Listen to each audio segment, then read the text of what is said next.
दोस्तों, आप लोगों का स्वागत है टारगेट विद विंदेश में। हम लोग आज देख रहे हैं परसेंटेज का पार्ट 4 और जिसमें हम लोग देखेंगे आय और व्यय पर आधारित प्रश्न।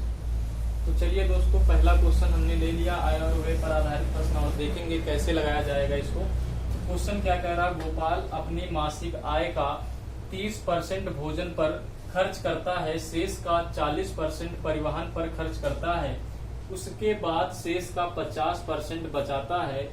यदि उसकी मासिक आय 18,400 रुपए हो तो वह प्रतिमाह कितने रुपए बचाता है। दोस्तों, लास्ट में जो पूछा गया क्वेश्चन है वो बचाता कितना है ये पूछा गया, यानी यहाँ पर कितने परसेंट बचाता है, 50% ये बचाता है, इसी को पूछा गया दोस्तों। अब दोस्तों पहले ही पढ़ेंगे तो कह रहा गोपाल अपनी मासिक आय का 30% भोजन पर, यानी उसकी मासिक आय कितनी है दोस्तों, 18,400 रुपए।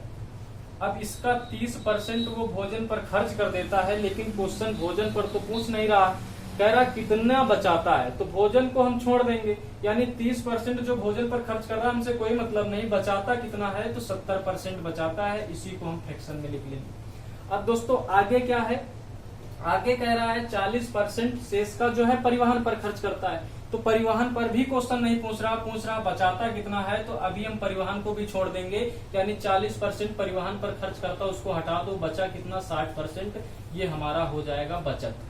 अब आगे क्या कह रहा है कि 50% बचाता है दोस्तों, बस यही पूछ रहा है कि कितना बचाता है। तो 50% इसका हम बचत वाला निकाल लेंगे और देख लेंगे कितना इसका आंसर आएगा। तो सॉल्व कर लेंगे दोस्तों इसको, 2 जीरो से ये 2 जीरो कट जाएंगे, इससे ये कट जाएगा, ये जीरो इसको काट देगा, इससे ये कट जाएगा, ये आ जाएगा 5 दूनी 10, 2 बार में कट जाएगा। इसको 2 से काटोगे 3 बार में काट देगा इसको, यहाँ निकल के आएगा 184 गुणे 7 गुणे 3। तो दोस्तों आप देख सकते हैं, अब इसको सोल्यूशन सॉल्व कर लेंगे, देख लेंगे 3 से इसको पहले गुणा करा लो या फिर इससे गुणा करा लो। तो हम गुणा करा लेते हैं, पहले 3 से इसको 21 आ जाएगा 184 गुणे 21। अब देख लेंगे 1 से गुणा कराओगे तो यही रहेगा, 2 से डायरेक्ट गुणा करा लो, 2 चौको 8, 2 8 16, 6, 2 1 2 1 3। अब इन्हीं को जोड़ लेना, 4 8, यहाँ से 8 8 16 हो जाएंगे, 6 आ जाएंगे, यहाँ 7 1 8 आ जाएंगे और ये 3 है 3, यानी इसका जो आंसर आएगा दोस्तों वो आ जाएगा 3864 रुपए। तो देख सकते हैं आप दोस्तों कैसे लगाया गया, हमसे पूछ रहा था बचत, तो हमको बचत तक जाना है। यहाँ पर कह दिया था 30% भोजन, तो भोजन पर 30 हम छोड़ देते हैं, बचा कितना 70%। उसके बाद कह रहा परिवहन पर 40, अब परिवहन से तो क्वेश्चन पूछ नहीं रहा, इसलिए परिवहन को भी छोड़ दिए तो बचा 60%। और फिर इसका बचत कितना होता है, बचाता 50%, और यही पूछ रहा तो हम डायरेक्ट 50% जो बचाता है शेष का वही निकाल दिए, तो आंसर आ गया 3864 रुपए। चलिए दोस्तों अगला क्वेश्चन लेते हैं और समझते हैं। आइए दोस्तों दूसरा क्वेश्चन देखते हैं। दूसरा क्वेश्चन क्या कह रहा है, रमेश अपने मासिक वेतन का 30% शिक्षा पर व्यय करता है, शेष का 50% जो है भोजन पर, तथा इसके बाद शेष में से जो बचा है उससे 1000 रुपए वो क्या करता है दोस्तों, किराया दे देता है।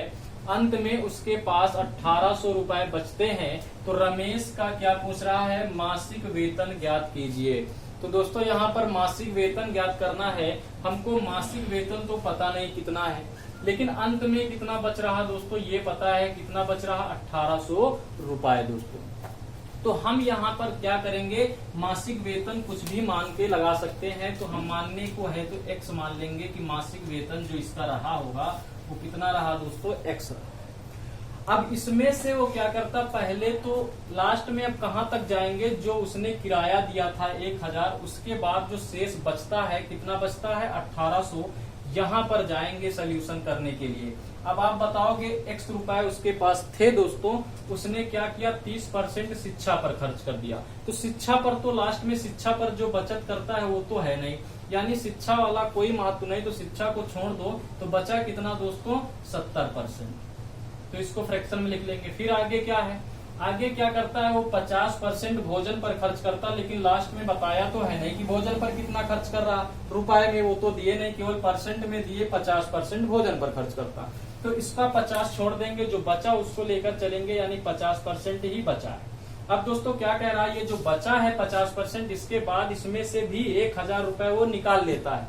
यानी यहाँ से 1000 रुपए दोस्तों वो निकाल लेगा। और जब जैसे ही 1000 यहाँ से निकाल लिएगा दोस्तों, उसके पास जो बचता धन है यानी यहाँ पर जो बचा है वो कितना बच गया दोस्तों, 1800 रुपए। यानी यहाँ से जैसे ही 1000 रुपए घटा देता है यानी निकाल देता है किराए पर, उसके पास 1800 बच जाते हैं। यानी ये जो निकल के आया है ये पूरा 1800 के बराबर है। तो हम अब इसको सॉल्व कर लेंगे दोस्तों। ये इधर माइनस में है, जब बराबर का निशान होता है ये इधर जाके प्लस में हो जाएगा यानी जुड़ जाएगा। तो जैसे ही ये यहाँ जाकर के जुड़ जाएगा तो दोस्तों इसको पहले सॉल्व कर लेते हैं। 0 से ये 2 0 कट जाएंगे तो ऊपर आ जाएगा 7 25 35x, और नीचे ये बचा कितना, 100 बचा है, और ये जाके इधर प्लस हो जाएगा तो 1000 जो है 1800 में जुड़ जाएंगे तो दोस्तों हो जाएंगे 2800 रुपए।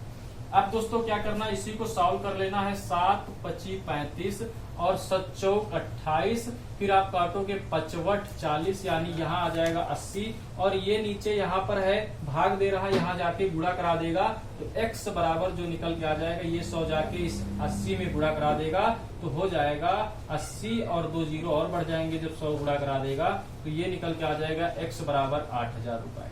और दोस्तों हमने पहले ही बता दिया था x क्या माना थे, मासिक वेतन, यानी इसका मासिक वेतन कितना निकल के आया, 8000 रुपए। और दोस्तों यही क्वेश्चन में पूछ रहा था। तो आइए दोस्तों अगले क्वेश्चन की ओर चलते हैं, इसके बाद देखेंगे। चलिए दोस्तों देखते हैं अगला क्वेश्चन क्या कह रहा है। अगला क्वेश्चन कह रहा है कि किसी आदमी को वर्ष 2007 में 88,000 रुपए वार्षिक वेतन से 10% अधिक, दोस्तों यहाँ पर देख लेंगे 88,000 रुपए वार्षिक वेतन के रूप में प्राप्त हुए, जो उसके वर्ष 2006 के वार्षिक वेतन से 10% अधिक थे। और पूछ रहा वर्ष 2006 में उसका वार्षिक वेतन कितना था। तो यहाँ पर दोस्तों ये पूछ रहा है कि 2006 में उसका वार्षिक वेतन कितना था। तो इसको लगाएंगे दोस्तों। ये जो क्वेश्चन है एसएससी में पूछा गया क्वेश्चन है, एसएससी में पूछा गया क्वेश्चन है, लगभग 2010 के आसपास पूछा गया है ये क्वेश्चन। तो देख लेंगे दोस्तों इसको लगा के। ये 2007 में 88,000 रुपए है। यहाँ पर दो बातें दी, एक तो 2007, एक दिया है 2006।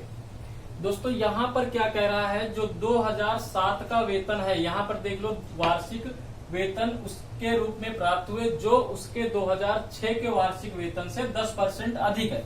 यानी ये वाला जो है इससे 10% अधिक है। तो दोस्तों यहाँ अगर ये 100 रहा होगा तो आप कहोगे इसमें डायरेक्ट जब 10% अधिक कर देंगे तो ये कितना हो गया होगा, 110। तो आप देख सकते हैं 2006 में वेतन था 100 रुपए और 2007 में हो गया 110 रुपए। और दोस्तों यहाँ पर क्वेश्चन में दे रहा जो 2007 का वेतन है जो कि कितना दे रखे है, 88,000 रुपए।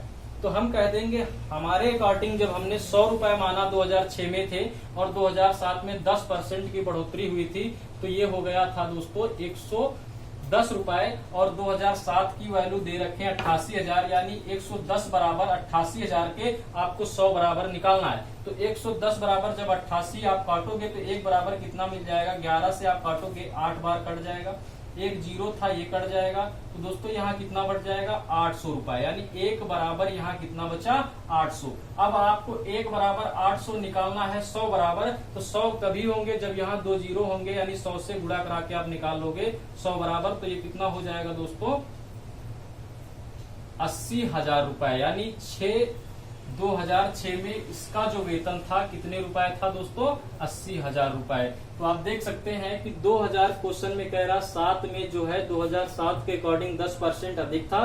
तो हम कह देंगे ये था जो क्वेश्चन में ये 100 था तो ये 110 क्योंकि 10% अधिक। और 110 बराबर वैल्यू दे रखे 88,000 के। तो आप सॉल्व करोगे तो एक बराबर आ गया 800 के, 100 बराबर आ गया 80,000। अब दोस्तों अगर चाहते हैं आप डायरेक्ट इसको लगाना तो आप कह सकते हैं जो था कितना दोस्तों रुपए, 88,000 रुपए था। और कह रहा था ये जो 2007 की वैल्यू है, क्योंकि कह रहा 2007 में कितना था, 80,000 रुपए, और 2007 में जो है 10% अधिक है 2006 के अकॉर्डिंग। तो 10% अधिक इसका मतलब ये 110 है। आपको निकालना है 2006 यानी 100 की वैल्यू। इसको आप काट दोगे, 0 से 0 कट जाएगा, 11 से ये 88 8 बार में कट जाएगा। ये है एक 0 बचा यहाँ लग जाएगा तो ये कितना आ जाएगा दोस्तों, 80,000। तो ऐसे भी लगा सकते थे, इसका राइट आंसर हो जाएगा 80,000। चलिए दोस्तों, इसके बाद हम अगला क्वेश्चन देख लेते हैं।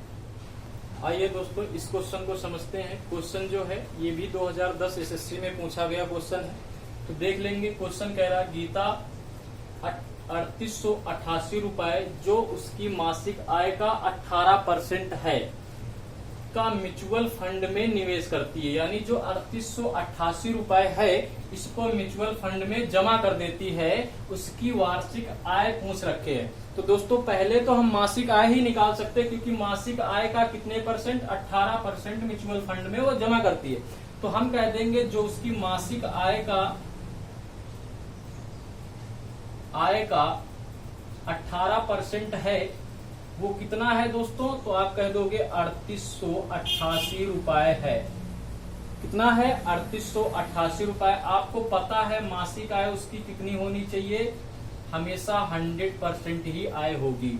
तो आप कहोगे 18% बराबर 88 के, तो 100% बराबर निकालना है। तो आप इसको ऐसे कर सकते हैं, 1 बराबर 3888 बटे में ये 18 चला जाएगा, और हमको निकालना कितना है, 100% उसकी आय, यानी 100 से गुणा करा देंगे।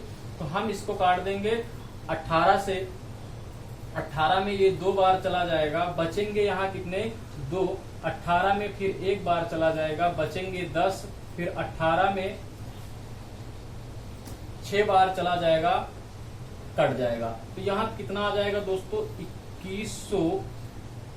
ये यहाँ 21 6 और ये डबल 0 जुड़ जाएंगे, तो ये निकल के आ जाएगा 21,060 रुपए दोस्तों। लेकिन ये मासिक आय निकल के आई 21,060 रुपए दोस्तों। लेकिन पूछ रहा उसकी वार्षिक आय कितनी होगी दोस्तों। तो आप कहोगे ये 1 महीने का जो है 21,600 रुपए है, तो ये 12 महीना और ऐड हो जाएंगे, यानी पूरे साल का पूछ रहा। तो हम कह देंगे 1 महीने का ये है, तो 12 महीने का निकालना है, यानी 1 साल का, तो 12 से गुणा करवा देंगे। तो यहाँ डबल 0 है, डबल 0 आ जाएंगे। बरछंग 72 के 2, 7 इधर हाथ आ जाएंगे, 12 एकन्नम 12 7 19 के 9 आ जाएंगे, फिर 1 आ जाएगा, 12 दून 24 1 25, यानी यहाँ पर जो आंसर आएगा 25,92,00, यानी हम कह सकते हैं इसको 25,09,200 रुपए, या हम कह सकते 2,62,200 रुपए इसका राइट आंसर हो जाएगा दोस्तों। 2,62,200 इसका राइट आंसर हो जाएगा। चलिए दोस्तों, इसी प्रकार का एक और क्वेश्चन लेते हैं, थोड़ा सा अलग, आय और व्यय पर आधारित प्रश्न। चलिए दोस्तों, इस क्वेश्चन को समझ लेते हैं, जो कि एसएससी 1999 में पूछा गया क्वेश्चन है। देख लेंगे दोस्तों, कह क्या रहा क्वेश्चन, कह रहा एक व्यक्ति अपनी आय का 1/4 भाग, 1/4 भाग को क्या करता है दोस्तों, खाने पर खर्च कर देता है। और फिर कह रहा 2/3 भाग जो है दोस्तों घर के किराए पर, और शेष जो कि ये लिखा है 630 रुपए जो कि है उसको दूसरी वस्तुओं पर खर्च करता है। तो उसके घर का किराया कितने रुपए है। तो दोस्तों आप देख लेंगे क्वेश्चन में, एक काम करते हैं, अगर आपसे पूछ रहा कि घर का जो किराया है वो कितना है, तो इस क्वेश्चन को हम डायरेक्ट लगाने का आपको तरीका बता रहे हैं दोस्तों। कैसे लगाओगे, जब भी आपको हर में यूनिट दे रखें, जैसे पहले दिए 1/4 और दोबारा दिए है 2/3, तो इसमें क्या करेंगे, हम टोटल अपने हिसाब से मान लेते हैं कि कितना था। तो यहाँ से कैसे मानेंगे, जो यूनिट मानी जाती हर का गुणा करा के मान लेंगे। तो यहाँ हर का गुणा कराओगे कितना आ जाएगा दोस्तों, 4 तिहाई 12। हम मान लेते हैं कि टोटल जो उसके पास आय थी वो 12 रुपए थी। अब आप दोस्तों देख लेंगे 1/4 12 का कितना होता है, तो 3 रुपए हो जाएगा, ये निकल के आएगा। और 12 का 2/3 कितना होता है दोस्तों, आप जैसे ही काटोगे ये 8 आ जाएगा दोस्तों।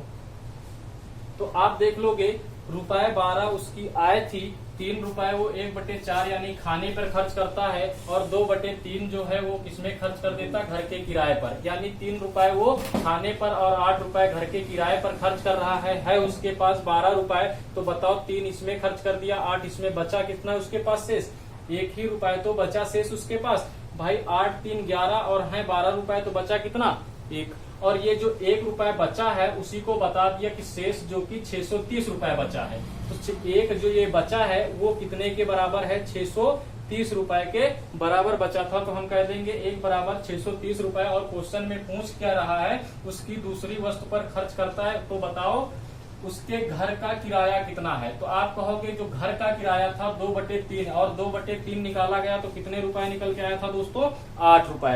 तो हम कह देंगे एक जो हम अपने हिसाब से माने हैं उस क्वेश्चन के हिसाब से 630 रुपए है, तो जो हमारा 8 रुपए है क्वेश्चन के हिसाब से कितने के बराबर होगा। तो हम कह देंगे 1 बराबर 630। तो 8 बराबर जब करोगे तो ये 630 गुणे 8 हो जाएगा। तो यहाँ निकल के आएगा 0, 8 त्रिक 24 के 4 यहाँ आ जाएंगे, 8 छंग 48 तो 50। यानी जो उसका घर का किराया है वो 5040 रुपए है दोस्तों। यही इसका राइट आंसर है दोस्तों। तो आप देख सकते हैं जब भी अगर आपको यूनिट यहाँ पर भिन्न में जब भी क्वेश्चन हो, आप डायरेक्ट यहाँ से कुछ भी यूनिट निकालने के लिए क्या करेंगे, आप हर वाले का गुणा करा के टोटल यूनिट मान लेंगे। तो हम यहाँ गुणा करा के मान लिए थे टोटल उसके पास कितने रुपए हैं, 12 रुपए है। और 1/3 उसने खर्च कर दिया किस पर, खाने पर। तो 3 1/4 का खाने पर खर्च करेगा तो 12 का 1/4 हो जाएगा 3 रुपए।